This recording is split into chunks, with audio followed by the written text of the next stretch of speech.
Today we leave Wiluna and head for the start of the Canning stock route. We've arrived at well 1, which is abandoned and ruined. You can see some of the old troughs, fencing, old windmill. Start of our journey.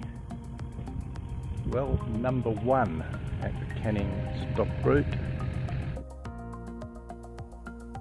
So we've arrived at North Pool after well 1, which was abandoned, and we will continue on to the start of the Canning from here.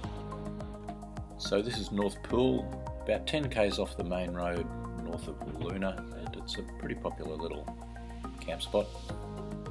We leave the main road out of Wiluna about 31 k's north and turn east onto the main part of the Canning stock route.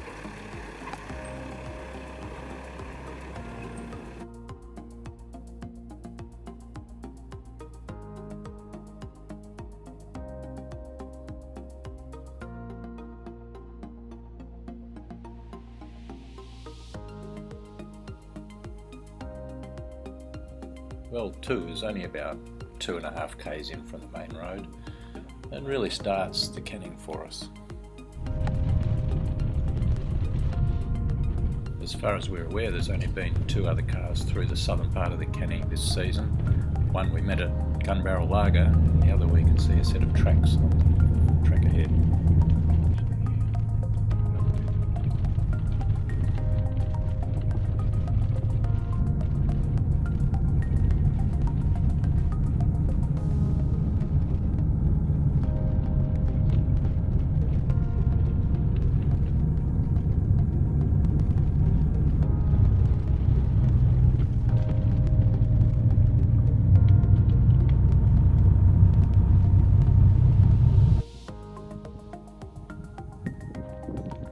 Like many of the wells on the Canning, this one's fallen into disrepair.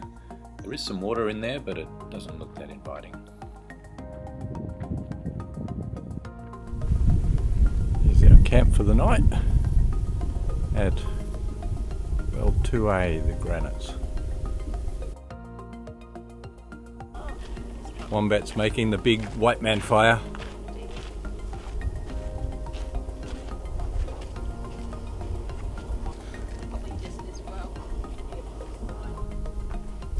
Got to say, it's been really hot this trip, with temperatures regularly in the high 30s and early 40s during the day. And pretty warm at night too. That really shows you the rocky bits here, but we've just been through.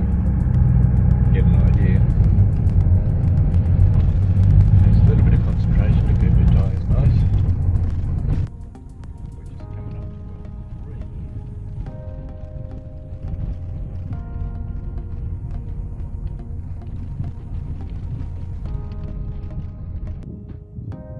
Hard to see, but red mulga, which only grows in a narrow band. Interesting.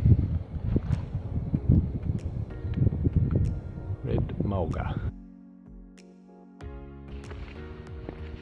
Lower fill rate than these last 2 wells. They were about 600 gallons. This one's only 130 of recharge per hour.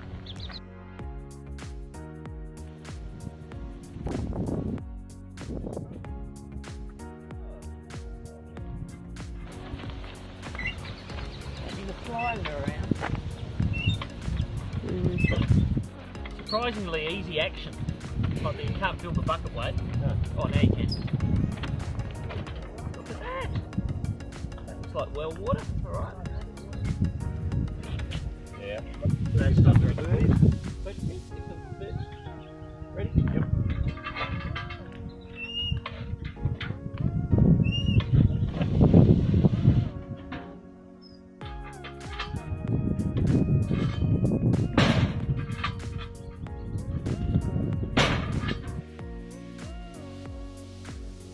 We came across this washaway just near well 3A. It looks pretty innocuous on the screen, but just required a bit of careful wheel placement to get down one bank and up the other.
came in to have a look at Windich Springs. It's quite a big, long waterhole. A fair bit of water in it with these little turtles which we can't find. Unfortunately, there's no camping on the banks, they are up in the open, so we'll probably keep going up to well 5 and have a camp up there, which is supposed to be nice, with a bit of water maybe. Currently home to some little turtles, dinner plate turtles they call them.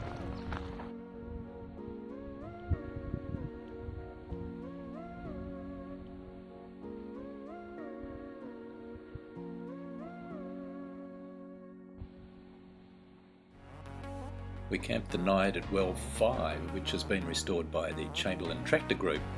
We camped in amongst the trees, and the water was good enough to wash up with.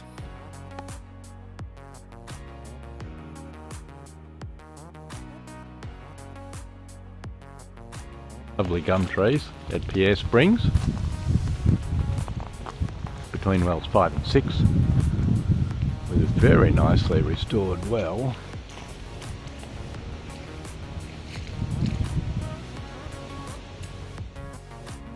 Pierre Spring would be a great campsite, but since it was early morning, we didn't camp there, we continued on during the day. However, the water quality was really good, so we topped up our water tanks and did a bit of clothes washing and had a shower.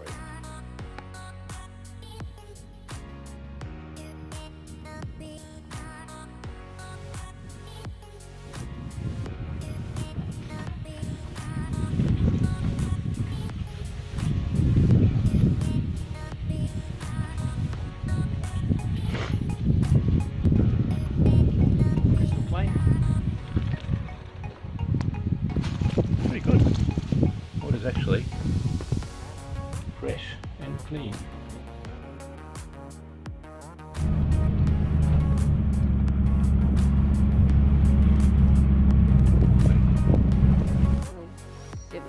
Wells 7, 8, 9 and 10 were all pretty run down and certainly not yielding any water.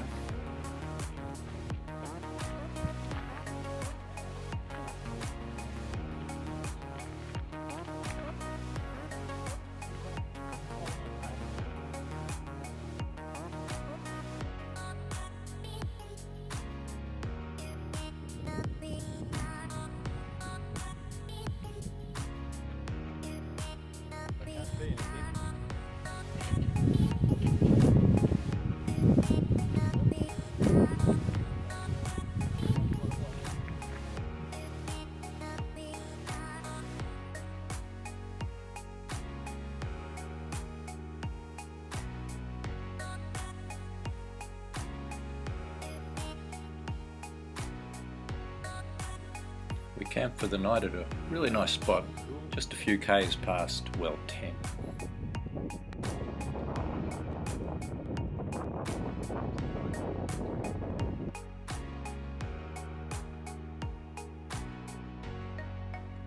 Next morning, not far past our campsite, was McConkey Hill lookout, which we climbed up for a good view of the surrounding area.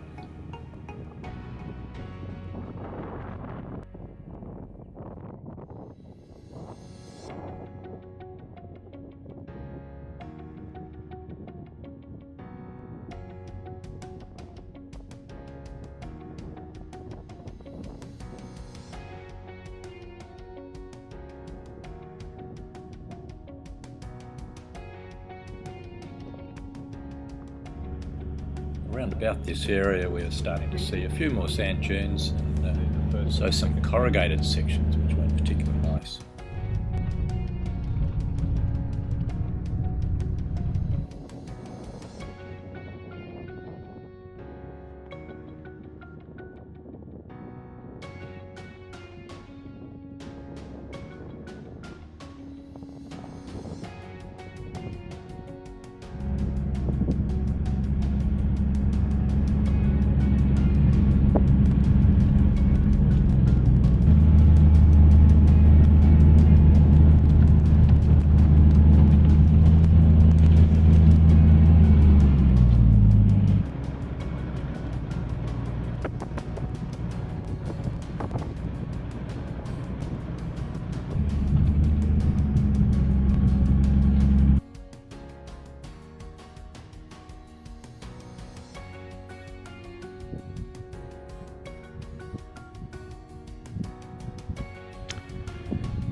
on a dune, looking out over Lake Aerodrome, Salt Lake.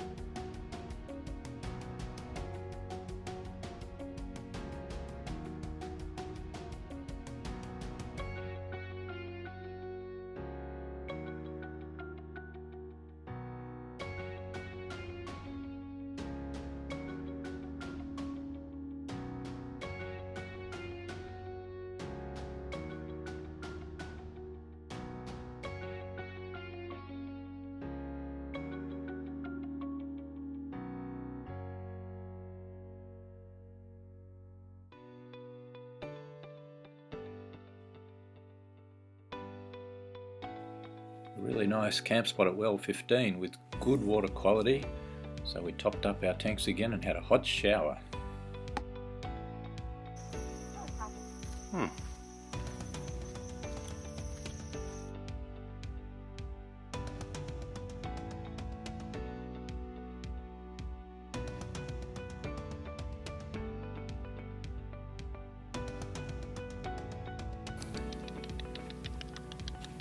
I love that way they rock. Mm. That's like that.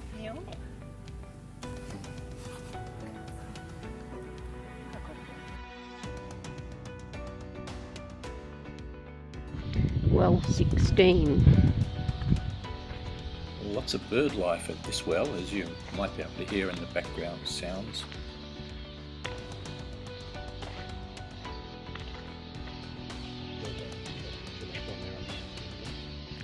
Hmm.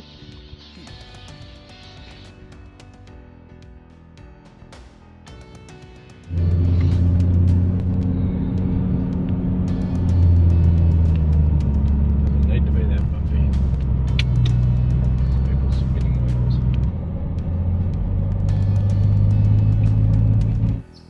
Durba Spring is our camp for the next 2 nights, and we're lucky enough to have it all to ourselves. We had a great bit of R&R here, looked after the vehicles and our gear, cooked up some cake, damper and roasts, generally had a great time. See more on the next episode.